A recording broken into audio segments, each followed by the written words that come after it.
Hi everyone, this is the start of chapter 3. We are in lesson 3.1 and we are graphing linear equations. Linear equations are lines, straight lines. We will only be graphing straight lines throughout this chapter.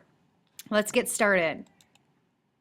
Previous objective was to represent relationships among quantities using equations, and today's objective is to identify linear equations, intercepts and zeros, and also graph linear equations. New vocabulary, you have 3 words to copy down. Linear equation, standard form, and constant. We've talked about constant before. That represents a number that stands alone. Get these copied down in your notes. Also, we have a new standard form. In this example, 3x plus 2y equals 5. ax plus by equals c is standard form. So notice how the 3 is represented by a, 2 is represented by b, and 5 is represented by c. Now remember, if we have an equation x equals a negative 7, well, ax plus by equals c, x would be 1 because any variable by itself, remember, holds that 1 value. There's no b, so b would represent 0, and c is what it equals, which in this case would be negative 7. So the first examples, we are going to look at some equations and just determine whether or not they are written in standard form, if they are linear equations. If they are, we're going to write them in standard form. Now the first example that I have is 5x plus 3y equals z plus 2. Now right away, I know that my equation is ax plus by equals c. So the fact that I have this extra variable tells me that this is not a linear equation. If it was 5x plus 3y equals 2, then yes, this would be. But the fact that I have that extra variable in there, right away, it is not a linear equation. Let's move on to the next one. We have y equals negative 4 minus 5x. Sorry, positive 4 minus 5x. Now I know my equation is ax plus by equals c. So I need to move that x over because that's what needs to start my equation. So I'm going to add 5x to both sides. Now my equation reads 5x plus y equals 4. In this case, my a represents 5, my b represents 1, and my c represents 4. So this is how I would rewrite the equation to put it into standard form. Y equals x squared minus 4. Well, I have an x and I have a y, but I have this squared here. And in my original equation, ax plus by equals c, there's nothing I can do to this equation to get rid of that x squared. My hint to you is that if you ever see a squared or cubed or anything to a certain exponent other than 1, it is not a linear equation. This would actually represent a parabola. So, not linear. Let's move on. We are at our first checkpoint, and actually I realize that this is the exact same one that we already did. So what I want you to do is take 2y equals negative 6x plus 3. And I want you to pause the video and write that in standard form for me, and then we'll come back together to see if we got the same answer. All right, so I have a y on this side, but my x is on this side. So the first thing that I would have done is add 6x to both sides. And then it's x, then y, and then it equals your constant, which in this case is 3. A represents 6, B represents 2, and C represents 3. Hopefully you got the same answer as I did. We are at the check your progress, the Google question form. This is the multiple choice question. Using this equation here, 8y minus xy equals 7. I want to know if this is indeed a linear equation. If it is, what is the correct answer written in standard form? Pause the video and save your answer to be recorded on the Google form at the end of the video. Next example is to find intercepts. A box of peanuts is poured into a bag at the rate of 4 ounces per second. The table shows the function relating to the weight of the peanuts in the box and the time of the seconds the peanuts have been pouring out of the box. Determine the x and y intercepts of the graph of the function. So when I look at this, I have my x-intercept is 500. When x is 0, that tells me what my y-intercept is. And when y is 0, that tells me what my x-intercept is. So given a table, if they give you your zeros for either x or y, we know right away what those intercepts are. In this case, when x was 0, y was 200. That's my y-intercept. And 500 is my x-intercept.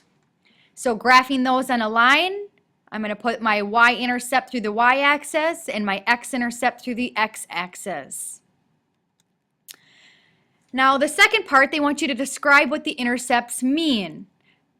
Well, I made another copy of the graph, and what they want you to understand is that the x-intercept 500 means that after 500 seconds there are 0 ounces of peanuts left. And the y-intercept of 2000 means that right before it was at time 0, so before you even started pouring, there were 2,000 ounces in the box. Notice that you poured the box out at a constant speed, and by the time you got to 500 seconds, there was absolutely no cereal left in the box, or peanuts left in the box. So with that being said, let's take a look at this table. What I want you to do is we're at a checkpoint. So pause the video, determine the x and y intercepts, and describe actually what that means. All right, hopefully you've paused the video. Now, just like I told you before, given a table, if this is my x values, this is my y values. When x is 0, this tells me my y-intercept. And when y is 0, it tells me my x-intercept. So my x-intercept is, you should have gotten 5. My y-intercept, you should have gotten 125. And what does that actually mean? That means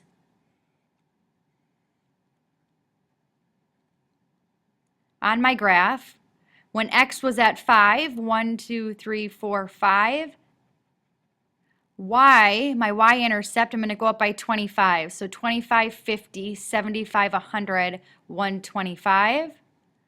And we can draw a straight line through each one of our intercepts. So what does that mean? That means that when number of food stops, before I even stopped for food, Jules has a food card for Disney World. So before she even stopped for food, she had $125 on that card. She makes a couple stops along the way. When she gets to her 5th stop, she has no money left on that card. And that's what it means by our x and y intercepts.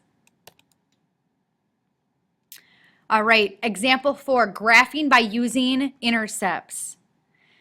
Now, this can be done by substituting a 0 in for x and a 0 in for y, similar to the table. So if they give you an equation, 4x minus y equals 4, if I substitute a 0 in for x and solve it, let's see, 4 times 0 is 0. I'm left with a negative y equals 4. But remember, I can't solve for a negative y. I'm going to divide both sides by a negative 1, essentially flipping the signs on both sides. And I get y to equal negative 4. Now I'm going to solve the exact same problem. And this time I'm going to substitute 0 in for y. 4x minus 0 equals 4. Well, this is just 4x equals 4, which is 1. So if we need to graph using the x and y intercepts,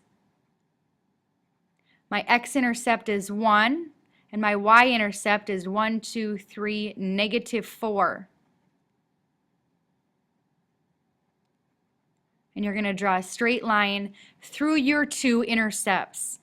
So again, just to go back over what we did, we talked earlier when looking at a table, when I substitute the 0 in for x, I can solve for y. And when I substitute 0 in for y, I can solve for x. And those represent your intercepts. Whoops, I forgot I wrote down all of this in text already. And then just showed you again, 4x minus y equals 4. We found our two intercepts at 1 and negative 4.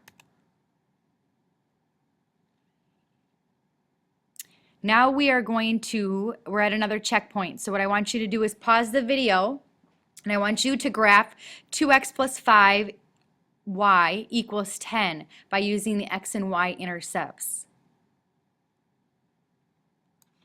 All right, hopefully you've paused the video. I have 2x plus 5y equals 10.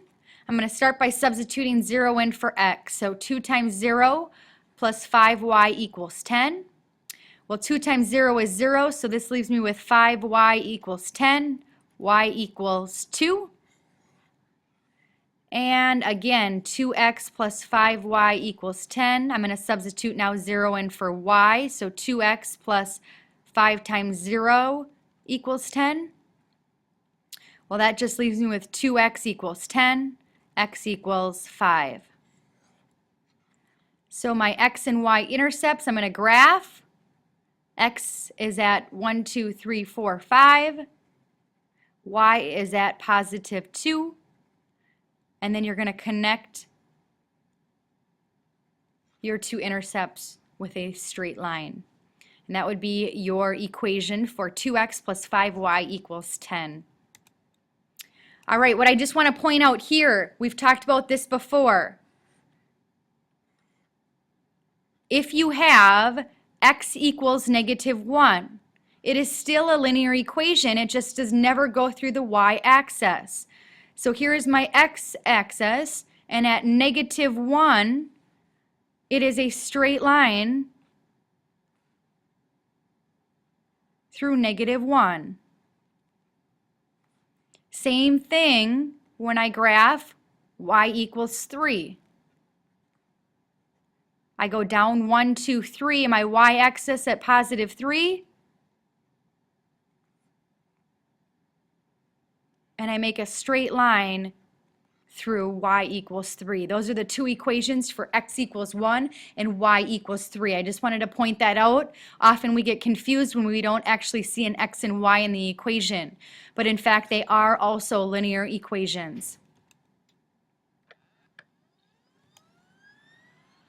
So we are at the last example, the last question for this video. What I want you to do is tell me, this is your open-ended question, is this the correct graph for y equals 3x minus 4? So my suggestion to you is to substitute 0 in for x and 0 in for y and see if I have correctly identified the x and y intercepts and put them in the right place when I made my graph. All right, that's it for lesson 3.1. We'll see you tomorrow.